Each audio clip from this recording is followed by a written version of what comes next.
This is Ask Todd on the Financial Exchange Radio Network. If you have an existing estate plan or are in the market for one, Todd Lutsky is here to answer your questions and help you plan for later life. Ask Todd is presented by Cushing and Dolan, serving Massachusetts and New England for more than 35 years, helping families with estate and tax planning, Medicaid planning, and probate law. Visit CushingDolan.com. Now, here's Todd Lutsky. It is now time for Ask Todd, our weekly segment. If you have any questions pertaining to trust, estate taxes, protecting your assets from the nursing home, give our studio line a call at 888-205-2263. Again, that number is 888-205-2263 to ask any type of question that you have in the estate planning realm. I will kick off the segment with our first question for Todd Lutsky. How are you doing today, Todd? Are you comfortable in that new seat you have? Yeah, I'm not really good at this seat. You've kind of screwed things up having me sit on this side of the table, but I'll work through it.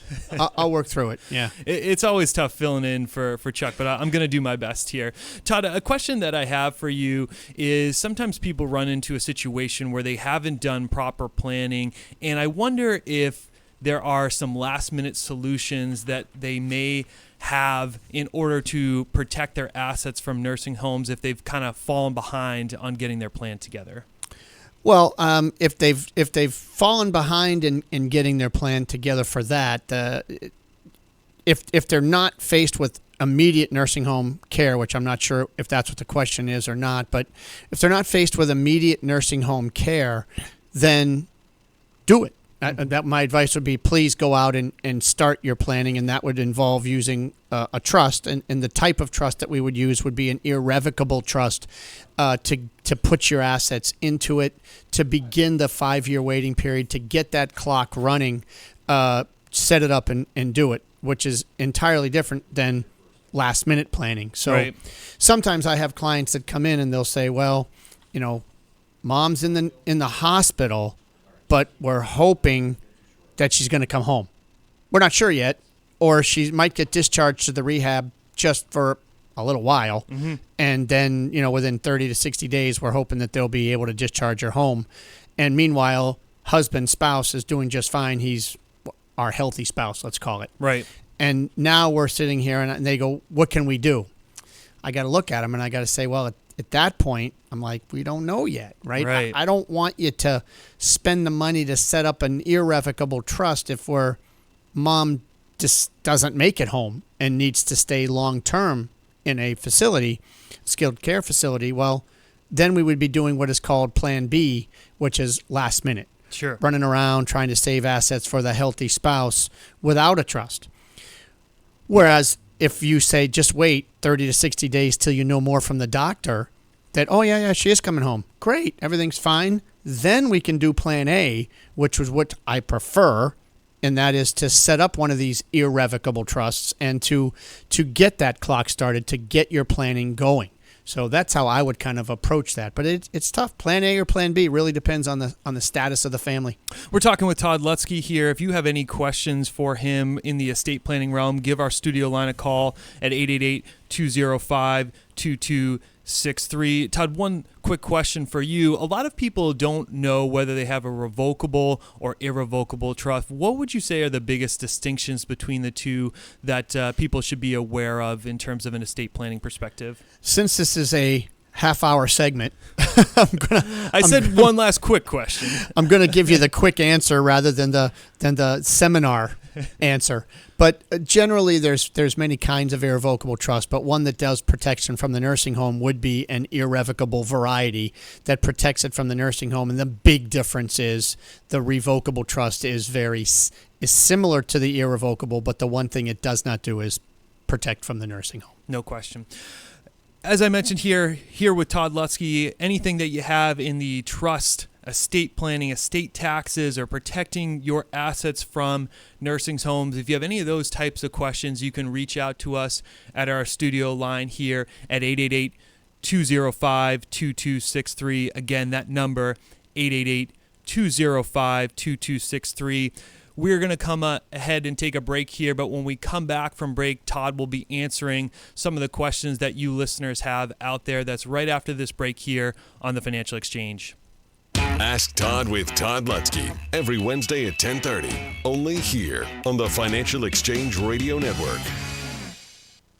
Todd Lutsky answers your questions about estate and elder life planning every Wednesday at 10:30, right here on the Financial Exchange Radio Network.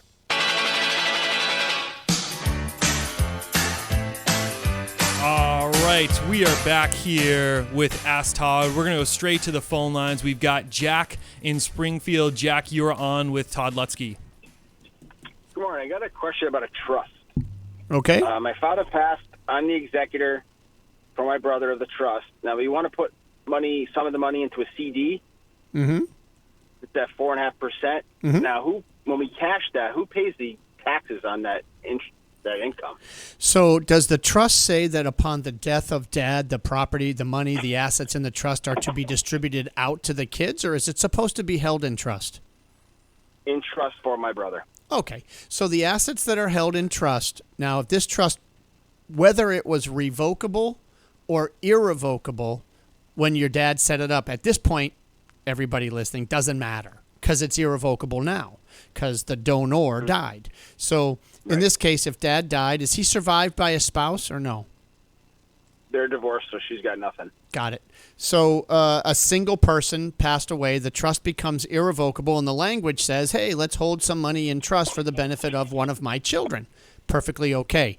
The trust now was a grantor trust, folks, for income tax purposes prior to the death of dad, which means that if that money was sitting in a CD or an investment portfolio or a bank account earning interest and dividends while dad was alive, dad wasn't even filing a tax return. It was being reported on his personal income tax return if it was revocable.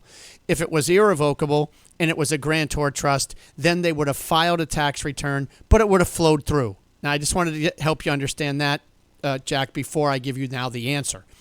Now that dad died, the trust becomes irrevocable one way or the other, and it's no longer a grantor trust, which means it does have to file its own income tax return. So you need to get a tax ID number to even open up the account to put the money in the CD.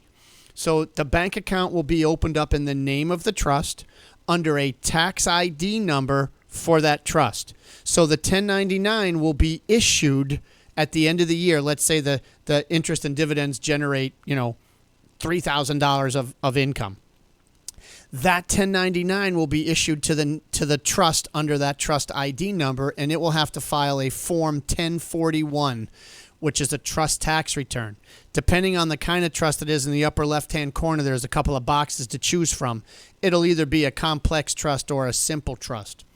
If then the income, the interest that's generated from that CD, you end up paying out to the beneficiary, then the beneficiary will pick up that income on their return and pay the taxes at their rate.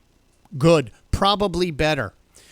If you don't distribute it out and it's held in trust, then the trust on the 1041 will pick up the income and pay taxes at it at the trust level. So then the trust would pay the tax. And it's a much higher rate generally at the trust level than it is at the individual level.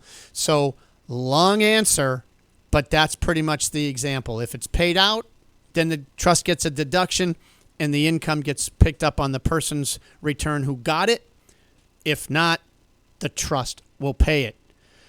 Folks, that's just one way one trust operates. The guide we're giving you this month is demystifying the top 7 estate planning trusts so that it tells you how they work, whether it was a revocable trust or an irrevocable trust that Jack's dad had, whether it's a mysterious nominee realty trust. No one really knows what those are. Read the guide, you'll get that. Even down to special needs trusts. Folks, if you've not sure how to begin your estate planning process and you want to know which trust is right for you, or if you've done it and you want to make sure that the one you have is the right one for you, this guide is for you. 866-848-5699 or legalexchangeshow.com. You can download it there. Again, 866-848-5699 or legalexchangeshow.com. We're going to go back to the phones here. Michael in Boston, you're up here with Todd Lutsky. Good morning. Morning. Hi. I had a question about my irrevocable trust. I have two trustees, and one is out of town. One of them is also the beneficiary, and he is local. But my question is, why is it such a burden if I, for example, go to the bank and want to know the balance on one of my irrevocable accounts? They won't give it to me. Only the trustee can get that information. If I close a CD that's due, he has to be with me. If I open a CD, he has to be with me. Great question. I get it. Is there a way around that? Yeah, a great question. So the answer is, one, when you're dealing with and I'm going to distinguish between a bank, which tend to be more complicated. Banks, unfortunately, are difficult to deal with. But if you're dealing with a brokerage account and you've got a brokerage in a brokerage account or working with your financial advisor, they will allow you to do something called you'll be not the trustee, but you'll be able to be someone who can talk with them and basically discuss the trust, but you can't make distributions out. What do we call that? View-only access, or sort of a trusted contact of sorts. You can be basically an ancillary figure to the trust if the trustee signs off to give authorization. So you can then still access the account. You can tell your advisor, I want to make a trade, I want to buy and sell this stock and bond, and that will be implemented. You just can't take the money out. So one, brokerage accounts way better than banks. Now, from a bank account standpoint, arguably, you should be able to access it online. Just ask your trustee to give you the password, and then you could access it online and see what you need to see that way. So I hope that helps a little. Those are the ways around it, and there should be generally no big problem with these trusts. So hopefully that was helpful. Lori in North Reading, you're up with Todd Lutsky. Hi, can you hear me? I sure can. Okay, great. Todd, you mentioned the Plan B on someone going into a nursing home. Would you mind elaborating a little on Plan B if we are in an emergency situation? They're provisionally in a home right now. Both your parents? Yes, there's only one. There's Okay. only one left. So one parent in the What's nursing home. Correct. And give me some more facts. What kind of assets do they have? They have really very few, but they do have a house. So that's the only thing. your parent has a house, right? Is it mom or dad? Mom. Okay, so mom has a house that she used to live in, correct? Correct. And she has very little money. So the money's easy to deal with Yes. because whatever money we have, you can buy a funeral contract, you can buy an annuity, a Medicaid annuity, and you could convert that from an asset to an income stream. Pretty easy to get her looking like she has less than $2,000 of assets through some techniques like that with the money. The house, nice to know, is non-countable as long as we check a box that says, I intend to return home in the application. Then it will become non-countable, so it will allow her to get on Medicaid because as long as she looks like she has less than $2,000 because we moved the money into an annuity and the house is non-countable, she's eligible. They will put a lien on it, though, but so what? You're going to get on the Medicaid rate, and instead of paying $15,000 a month, you can pay maybe $6,500 less Social Security of $2,000. Maybe you're paying $4,000 a month. You're not. The state is, and the lien is really small. That's what you would do, but one word of caution, don't apply alone. Get a Medicaid attorney to help you with the application. Todd, thanks so much for the time this week. We really appreciate it. Always a pleasure. The views expressed in this segment are solely those of Cushing and Dolan. Armstrong Advisory does not provide any legal or tax advice. Please consult with your legal or tax advisor on such matters. Cushing and Armstrong do not endorse each other and are not affiliated. This has been Ask Todd on the Financial Exchange Radio Network. Ask Todd with Todd Lutsky has been presented by Cushing and Dolan, serving Massachusetts and New England for more than 30 years, helping families with estate and tax planning, Medicaid planning, and probate law. Call 800-393-4001 or visit CushingDolan.com.